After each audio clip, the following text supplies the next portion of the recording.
The Great Within, Part 3. The subconscious provides the essentials, but the conscious mind must apply those essentials before practical results may be secured. When the subconscious is directed to produce health, those mental actions will be expressed that can produce health in the body when combined with normal physical actions, and it is the conscious mind that must produce the normal physical actions, that is, common sense living. When the subconscious is directed to produce success, those elements, qualities, and powers will be expressed in mind and body that can, if consciously applied, produce success. That the subconscious can do anything is absolutely true, but it is true in this sense, that it can supply the power, the capacity, and the understanding to do anything. But the conscious mind must practically apply what the subconscious has brought forth into expression. The subconscious supplies the power and the mental elements, but these must be used by the conscious mind if the desired results are to be secured. Nothing comes ready-made from the subconscious, but it can give us the material from which we can make anything. The subconscious can give you the powers and qualities of genius, and if you apply, practically and constantly, those powers and qualities, you will become a genius.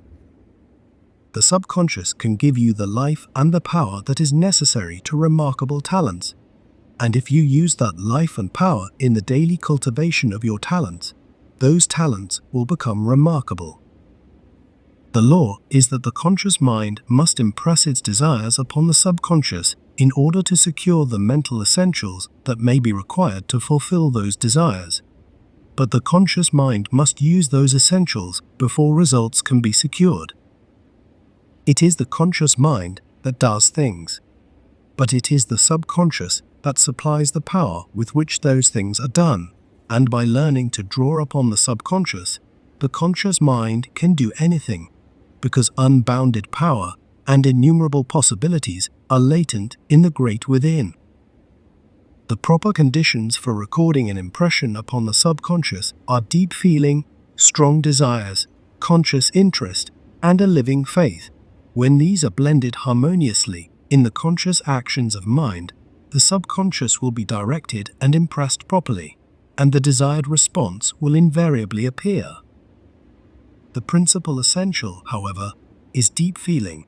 No idea or desire can enter the subconscious unless it is deeply felt, and every idea or desire that is deeply felt will enter the subconscious of itself, whether or not we desire to have it do so.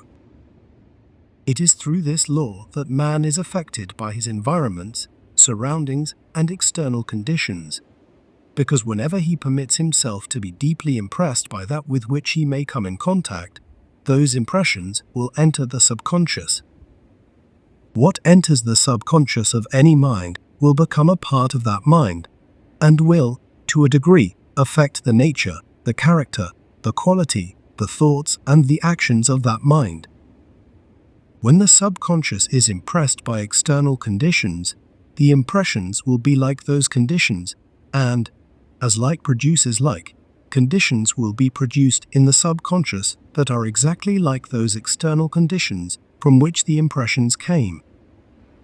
The individual, therefore, who permits his subconscious to be indiscriminately impressed by external conditions, will think and act more or less as his environments may suggest.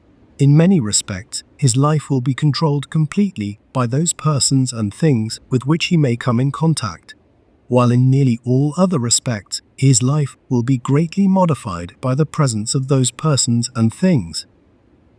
The mind that does not control its feelings may be subconsciously impressed by any external action, be that action good or otherwise, while the mind that can give deep feeling to any idea can impress any idea upon the subconscious, and as the whole of the individual life is determined by what the subconscious is directed or impressed to do, the former will become, more or less, like his environment, having control neither of himself nor his destiny. The latter, however, may become what he wants to become, and will master both himself and his destiny. No undesirable feeling should ever be permitted, No wrong idea should ever be given in thought, nor should one ever think seriously, feelingly, or sympathetically about wrong or evil in any shape or form. To think feelingly about wrong is to impress wrong upon the subconscious. It is to sow undesirable seeds in the garden of the mind, and a harvest of weeds, sickness, trouble, and want will be the result. Good thoughts, deeply felt, will bring health, happiness, harmony, peace, power, ability, and character. Wrong thoughts, deeply felt, will bring discord, depression, fear, sickness, weakness, and failure. To properly impress the subconscious at all times, it is therefore necessary to train the mind to think only of those things that one desires to realize and express in tangible life, and what one does not wish to meet in personal experience should never be given a single moment of thought. What we mentally feel, we invariably impress upon the subconscious, and there is a tendency to mentally feel every thought that is given prolonged or serious attention. To think about that which we do not want is to impress upon the subconscious what we do not wish to impress, and as every impression produces a corresponding expression, we will thereby receive the very things we desire to avoid. It is through this law that what we fear always comes upon us, because what we fear will impress itself upon the subconscious without fail.